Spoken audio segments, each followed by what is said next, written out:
নমস্কার, কেমন আছেন সবাই? আশা করি সবাই ভালো আছেন আর আমরাও বেশ ভালো আছি। আমি রীতা, আমার নতুন একটি ব্লগে আপনাদের সবাইকে স্বাগত জানাই। এখন সকাল প্রায় ওই 7টা মতো বাজে আর আজ হলো মঙ্গলবার। আর দেখুন প্রায় গরম তো চলে এসেছে আর আমাদের পিটুনিয়া গাছে এখনও অনেকটাই ফুল দিচ্ছে। আসলে গাছগুলো অনেক দেরিতে বসানো হয়েছিল। আর যে লঙ্কা চারাগুলো খুব ছোট ছোট একটা ভিডিওতে হয়তো শেয়ারও করেছিলাম, সেগুলো আজ বড় হয়ে কত লঙ্কা হয়েছে গাছগুলোতে। আর লঙ্কাগুলো কিন্তু বেশ ঝাল, জানেন তো। আর এরই মধ্যে আমি সংসারের কাজকর্ম শুরু করে দিয়েছি। সকালবেলা উঠে প্রথমে ফ্রেশ হয়ে গেছি আর তারপরে রাত করে তো এখন আর বাসন মাজা হচ্ছে না। তো এই এত বাসন জমেছে, সকালবেলা চা খাওয়া হয়ে গিয়েছে আর সেই চায়ের বাসন, গতকাল রাতের বাসন, সব মিলিয়ে অনেক বাসন হয়ে গিয়েছে।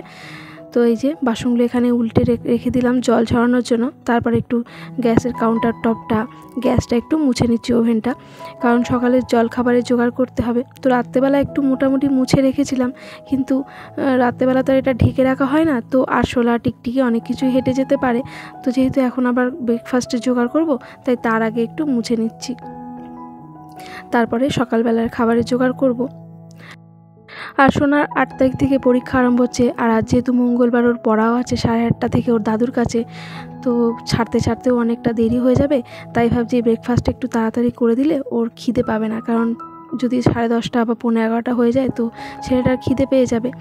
ওই জন্য একটু তাড়াতাড়ি করছি। তো ঘরে ছিল কুমড়োটা অনেকটা পরিমাণে এনেছিল, তাই ওই কুমড়ো দিয়ে আলু দিয়ে একটা তরকারি করব। তো কুমড়োটা আবার সোনা পছন্দ করে না, কিন্তু না পছন্দ করলে ওর কথা শুনলে হবে বলুন? সমস্ত সবজিতে একটু একটু করে দিতে হবে। যাই হোক, এটা এখন আলুর মধ্যে দিয়ে দিলাম আর এটা একটু বেশি সিটি পড়লে কুমড়োটা এমনিই গলে যাবে। আর দেবো একটু টমেটো, কাঁচা লঙ্কা, এই সমস্ত কিছু দিয়ে ফোড়ন দিয়ে একটা তরকারি বানাবো। আর করব একটু রুটি। তো হাজব্যান্ড রুটির কথা শুনে বললো যে একটু রুটি না করে একটু তেলে ভাজা করো, মানে ওই পরোটা মতন আর কি। তো আটা দিয়েই করব পরোটাটা, ময়দাটা আমরা খুব একটা ব্যবহার করি না। তো সেই জন্য এখন এখানে আটাটা মেখে নিচ্ছি। প্রথমে সবজিগুলো সব কেটে নিলাম তরকারির জন্য, তারপরে এখানে আগে আটাটা মেখে নেব। আটাটা মেখে নিয়ে এটাকে একটু রেস্টে রেখে দেবো আর তারপরে ওদিকে সবজিটা আর কি তরকারিটা বসাবো। একটু বেশি করেই আটাটা মেখে রাখছি, যদি একটু থেকে যায় রাত্রেবেলা প্রয়োজন হলে একটা দুটো রুটি করা যাবে। তো সামান্য একটু লবণ দিয়ে এখন আটাটাই মেখে নিচ্ছি। তো ওখানে আটাটা মাখা হয়ে গেছে, ওটাকে একটু রেস্টে রেখে দিলাম। আর এখন এদিকে তরকারিটা বসাবো। দিয়ে দিলাম পরিমাণ মতো সর্ষের তেল আর দিয়ে দিলাম একটু 5 ফোড়ন। তো এবার কেটে রাখা সবজিটাকে দিয়ে এর মধ্যে একটু দিয়ে দেবো সামান্য নুন, হলুদ আর একটু মিষ্টি দেবো, যেহেতু কুমড়োর তরকারি তো একটু মিষ্টি দিলে খেতে ভালোই লাগবে। তো এইবার পরিমাণ মতো জল দিয়ে এটাকে 3টে কি 4টে সিটি দেবো, ব্যাস, তাহলেই তরকারি রেডি হয়ে যাবে। তো এটা যতক্ষণে হতে থাক ততক্ষণ ওদিকে আমি রুটিগুলো বেলে নিচ্ছি। রুটি তো নয়, বারবারই রুটির কথাই মনে হয়ে যাচ্ছে। তো বানাবো হচ্ছে পরোটা, ওই গোল গোল করে রুটির মতনই আটা দিয়ে বেলে নিচ্ছি। আর আমার এই চাটুটা না, এর আগের দিনও পরোটা করেছিলাম, তো তখন ওই তেলে ওরকম পুড়ে গেছে পরোটা ভাজতে গিয়ে। তো তাই আপনারা এই বিষয়টাকে একটু ইগনোর করবেন, কারণ সব সময় না শরীর ভালো লাগে না, কারণ এটা করতে গেলে যে পরিশ্রম বা সময় দিতে হবে আমার সেরকম কোনো ইচ্ছে এখন নেই, কারণ শরীরটা সত্যিই খুব একটা ভালো যাচ্ছে না। তো যাই হোক, এখানে 3-4টে পরোটা আগে করে নিলাম, কারণ হাজব্যান্ডও চলে এসছে কাজ থেকে, একটু একটা বাইরে কাজে গেছিলো আর সোনাও তো এখন খেয়ে যাবে, তাই ওদের মতো কটা পরোটা আগে করে নিচ্ছি। তবে আমি পরোটা খাবো না, আমি রুটিই খাবো। তো এই যে পরোটাগুলো এখানে ভাজা হয়ে গেছে আর এখন প্রথমে আগে ওদের খেতে দিয়ে দেবো। পরোটা করলে কীভাবে চাটুটা পরে দেখতেই পাচ্ছেন, তো সেই কারণেই এরকম কালো হয়ে যায়। তো এই যে 2টো থালা এখন তরকারি নিয়ে নিচ্ছি, আর সোনাকে আর সোনার বাবাকে দুজনকেই এখন খেতে দিয়ে দেবো। তো তরকারিও গরম আবার পরোটাটাও গরম, তো খেতে একটু অসুবিধা হবে, সেই জন্য ফ্যানের তলায় দিয়ে এটাকে এখন ঠান্ডা করতে দিচ্ছি। তো এদিকে তো ওদের জন্য এই যে হাতা দিয়ে একটু ছড়িয়ে দিলাম, যাতে তরকারিটা তাড়াতাড়ি ঠান্ডা হয়ে যায়। আর ওদিকে ছেলের আর বাবার অবস্থা দেখুন, একজন বসে বসে মোবাইল ঘাঁটছে আর একজন তো খিদেতে প্রায় শুয়েই পড়েছে। ওই যে ছেলেকে দেখতে পাচ্ছেন, এত খিদে পেয়েছে সে আর বসে থাকতে পারছে না। তো এখানে দুজনকেই খাবারটা দিয়ে দিলাম। ওদের খাবারটা দিয়ে আরও কিছু সংসারের বাসি কাজকর্ম ছিল, সেগুলো সেরে একেবারে স্নান করে চলে এসেছি। তো এবার যাব ঠাকুর ঘরে। তার আগে সামান্য একটু স্কিন কেয়ার এই যে করে নিচ্ছি, সারাদিনে আর তো সময় হবে না। তো এখনও যেন মুখে কেমন একটা টান টান ধরে স্নানটা করে আসলে। গরম কিন্তু ভালোই পড়ে গেছে তা সত্ত্বেও, তাই একটুখানি গোলাপ জল, তারপরে একটু ময়শ্চারাইজার আর দিয়ে দেবো একটু সানস্ক্রিন। তো এই হচ্ছে সারাদিনের আমার স্কিন কেয়ার, ব্যাস। আর পরে নেবো একটু সিঁদুর, তাহলেই হয়ে যাবে। তো চলুন নিজের স্কিন কেয়ারটা করতে করতে এক বন্ধুর একটা কমেন্টে রিপ্লাই দিয়ে দিই। অরণ্য সংসার থেকে এক বন্ধু বলেছেন, নতুন বন্ধুত্ব করলাম, তুমিও আমার পাশে থেকো, 260 করে দিলাম, আগামী দিনের জন্য অপেক্ষায় রইলাম। তো তোমাকেও জানাই বন্ধু অসংখ্য অসংখ্য ধন্যবাদ আমার সাবস্ক্রাইবের সংখ্যা এগিয়ে দেওয়ার জন্য বা বাড়িয়ে দেওয়ার জন্য। অবশ্যই আমি সকলেরই পাশে আছি, তোমরাও আমার পাশে এইভাবে থেকো।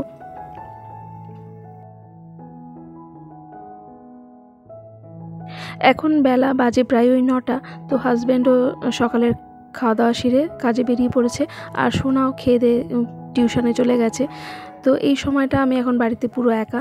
তো এখন যাব ঠাকুর ঘরে, নিশ্চিন্ত মনে এখন ঠাকুরের পুজোটা দিতে পারবো। আর সকালবেলায় আমার হাজব্যান্ড ইসবগুল ভিজিয়ে দিয়েছিল, মিষ্টির সঙ্গে একটু মিষ্টি দিয়েছিল। তো এতটা পরিমাণে ভিজিয়ে দিয়েছে বুঝতে পারিনি। তো এতটা তো জলে খাওয়া যাচ্ছে না, তো খানিকটা আমি তুলে রেখে আর একটু জল আর মিষ্টি দিয়ে এটাকে ভিজিয়ে রেখে দেবো, অন্য এক সময় খাওয়া যাবে। তো পরিমাণটা বুঝতে পারিনি। তো এটা খেয়ে নিয়ে তারপরে আমি যাব ঠাকুর ঘরে। তবে এক্ষুনি ঠাকুর ঘরে যাব না, কারণ কিছু জামা কাপড় আছে, এই যে স্নান করে আসলাম যে জামা কাপড়গুলো রয়েছে 2-1টা, তো সেগুলো একটু কেচে ধুয়ে আগে মেলে দেবো, তারপরে যাব ঠাকুর ঘরে। কারণ ঠাকুর ঘরে গেলে আমার আধ ঘন্টা থেকে 45 মিনিট তো সময় লাগবেই। তো সেই জন্য এদিককার কাজ একটু মোটামুটি গুছিয়ে রেখে দিচ্ছি, তারপরে যাব ঠাকুর ঘরে, আর তারপরে এসে রান্নাবান্না করব। আর আজকে যেহেতু আমাদের গ্রামে পুজো, তো সেই জন্য সমস্ত কিছুই নিরামিষ, কোনো কিছুই আঁশের হবে না। তো এই তো বন্ধুরা, আপনাদের সঙ্গে কথা বলতে বলতে কাজ অনেকটাই গুছিয়ে ফেলেছি। ওদিককার সমস্ত কাজ সেরে নিয়ে এই ঢুকলাম ঠাকুর ঘরে। এখন প্রায় 10:30 কি 11টা হবে। তো হাজব্যান্ড এখানে ঠাকুরের বাসন মেজে রেখেছে, তারপরে এখানে পঞ্চপ্রদীপটাও রেডি করে রেখেছে, আর ধুনো দেওয়ার জন্য ধুনুচিটাও রেডি করে রেখে দিয়েছে। অনেকটা কাজই আমার এগিয়ে রেখে দিয়েছে। তো সকাল থেকে আপনাদের সামনে এসে কথা বলতে পারিনি। নমস্কার, সুপ্রভাত, কেমন আছেন সবাই? আশা করি সবাই ভালো আছেন, আর আমরাও বেশ ভালো আছি। আমি রীতা, আমার নতুন একটি ব্লগে আপনাদের সবাইকে স্বাগত জানাই। আজ হলো মঙ্গলবার। তো আমাদের গ্রামে আজকে মুক্তকেশী পুজো। শুধু মুক্তকেশী পুজো নয়, আরও 5টা পুজো হয়। শীতলা পুজো, ব্রহ্ম পুজো, ব্রহ্মা পুজো, মনসা পুজো, আর রাত্রেবেলা হবে মা মুক্তকেশীর পুজো, গঙ্গা পুজো, সব মিলিয়ে মোট 5টা পুজো হয়। তো এখন একটা পুজো শুরু হয়ে গেছে, আর আস্তে আস্তে হবে। মনসা পুজো আছে, শীতলা পুজো আছে, আর রাতের দিকে হবে মা মুক্তকেশীর পুজো। আর একেবারে লাস্ট দিন, মানে যেদিনকে রবিবার তো ভাসান আছে, সেদিনকে শেষ আর কি সমস্ত পুজো। তো সেই দিনকে লাস্ট বোধহয় ব্রহ্মা পুজো বা গঙ্গা পুজো কিছু একটা পুজো হয়, আমার অত মনে নেই। আর আজকে কি না, আমাদের গ্রামে ওই যেখানে পুজোটা হচ্ছে আমাদের বাড়ি থেকে তো একটু দূরে, তো সেই গ্রামে তার আশেপাশে সকলে আজকে শীতল পান্তা খাবে। যেহেতু আজকে শীতলা পুজো আছে, তাই তারা গতকাল রাতে সমস্ত কিছু রান্নাবান্না করে রেখে দিয়েছে, তাদেরকেও কোনো আগুন জ্বলবে না আজকে। আর আমাদের পাড়ায় 2-1 ঘর আছে, সোনার এক জেঠিমা আছে, সেও আগে ও পাড়ায় থাকতো। তো তাদের বাড়িতেও শীতল পান্তা, তো তাদের বাড়িতেও ঘট নিয়ে আসবে মায়ের শীতলার। তো কিন্তু আমাদের এদিকে আমি বিয়ে হয়ে আসার পর থেকে মানে আমাদের যত ঘটি বাড়ি আছে বা আশেপাশে, তাদের কাউকে দেখিনি কোনোদিন ওই শীতল পান্তা করতে, বা তাদের বাড়িতে ওই শীতলার যে ঘট আসে বা কিছু, সেগুলো কোনোদিনও আমি দেখিনি। মোটামুটি 15 বছর হয়ে গেল। তো বলতে গেলে বাঙাল যারা, সেটাই বলছিলাম, যত বেশিরভাগ দেখেছি বাঙাল পরিবার যারা আছে তারাই এটা পালন করে। আর আজকে আমাদের গ্রামে এই পুজোটা হচ্ছে সবথেকে নামকরা পুজো। বহু দূর দূরান্ত থেকে প্রচুর মানুষ আসে এই পুজো দেখতে। ভীষণ আনন্দ হয়, মজা হয়। আজকের দিনে মাকে সমস্ত গয়নাগাটি দিয়ে সুন্দর করে সাজানো হয়। তো আজকে সন্ধ্যেবেলা থেকে আমি এগুলো আপনাদের সঙ্গে শেয়ার করব। তো আমার রান্নাবান্নাটা কমপ্লিট হলে আমি এখনও একবার যাব, সোনা পড়তে গেছে, আসলে পরে। তো সেই জন্য কাজকর্ম খুব বেশি আজকে আপনাদের সঙ্গে শেয়ার করবো না, তাহলে ভিডিওটা অনেক বড় হয়ে যাবে। কারণ সন্ধ্যেবেলা বা রাতের বেলা বেশ কিছু জিনিস আছে যেগুলো আপনাদের সঙ্গে শেয়ার করার আছে, ঠিক আছে? তো চলুন এবার পুজোটা দিয়ে নিই, তারপরে রান্নাবান্নাটাও সারতে হবে। আজকে হবে পুরো নিরামিষ। আমাদের এখানে যত মানে বাজারে কোনো আজকে মাছ মাংস কিছু বিক্রি হবে না, মানে বসবেই না দোকান, বলতে গেলে বন্ধই থাকবে। তাই সবার ঘরে যারা শীতল পান্তা খাবে, আর বেশিরভাগটা সবাই নিরামিষই খাবে, ঠিক আছে? চলুন তাহলে এবার পুজোটা দেওয়া শুরু করি। অনেকটাই হাজব্যান্ড গুছিয়ে দিয়ে গেছে। ঠাকুর ঘরে এসে দেখলাম হাজব্যান্ড অনেক কাজই গুছিয়ে দিয়ে গেছে, এতে আমার অনেকটাই সুবিধে হলো। চলুন এবার তাহলে ঝটপট করে মায়ের পুজোটা দিয়ে নিই। তো প্রথমেই প্রদীপটা ধরিয়ে নেব। তার আগে এখানে কিছুটা সর্ষের তেল দিয়ে নিচ্ছি প্রদীপে। কিছুদিন আগে না সর্ষের তেলের বদলে আর একটা তেল আছে তিল তেল, ওটা দিলে না এই যে একটা তেলের যে চটচটে ভাব সেটা হয় না। তো বেশ কিছুদিন হলো ওটা ফুরিয়ে গেছে আর আনা হচ্ছে না, তবে শীঘ্রই ওই তেলটা নিয়ে আসবো। তো এখানে পঞ্চপ্রদীপটাও তো হাজব্যান্ড রেডি করে দিয়েছে। তো সমস্ত কিছু করে মাকে সুন্দর করে শৃঙ্গার করে একেবারে সাজিয়ে গুছিয়ে নিচ্ছি, সেটারই এক ঝলক আপনাদের সঙ্গে শেয়ার করছি।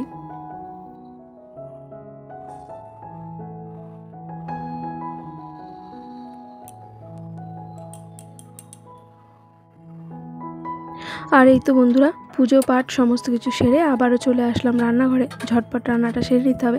তবে রান্নার খুব বেশি জিনিস আজকে আপনাদের সঙ্গে শেয়ার করব না, ভিডিও অনেকটা লেন্দি হয়ে যাবে, তার জন্য ভিডিওটা অনেকটা ছোট করারও চেষ্টা করেছি। তো যেহেতু আজকে নিরামিষ তাই মুগ ডাল করব, আর মুগ ডালটা করব আম দিয়ে। এদিকে হাজব্যান্ডের সঙ্গে কথা বলতে বলতে মুগ ডালটা যে বসিয়েছি ভুলে গেছি, তো তলার দিকটা একটু পুড়ে পুড়ে এসেছিলো, তো ক্যামেরায় ধরা পড়ছে না। যাই হোক মুগ ডালটা এখানে শুকনো খোলায় নেড়ে নিয়ে এবার ধুয়ে নিয়েছি ভালো করে।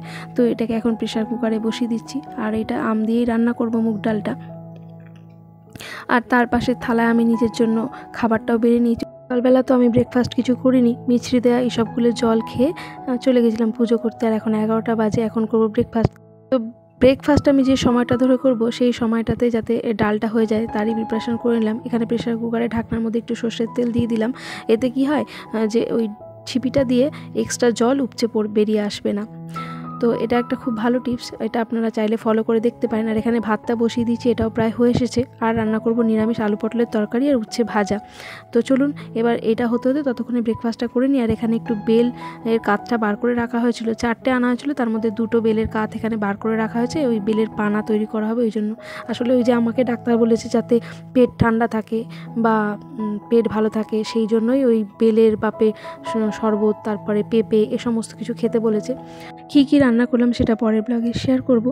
আপনাদের এই ব্লগটি কেমন লাগলো অবশ্যই একটা কমেন্ট করে জানাবেন, ভালো লাগলে একটা লাইক করবেন। আর এই ধরনের ব্লগগুলি যদি আপনারা প্রতিনিয়ত দেখতে চান তাহলে চাইলে আমার চ্যানেলটি সাবস্ক্রাইবও করতে পারেন। আর যারা তো অলরেডি করে ফেলেছেন তাদের অসংখ্য ধন্যবাদ।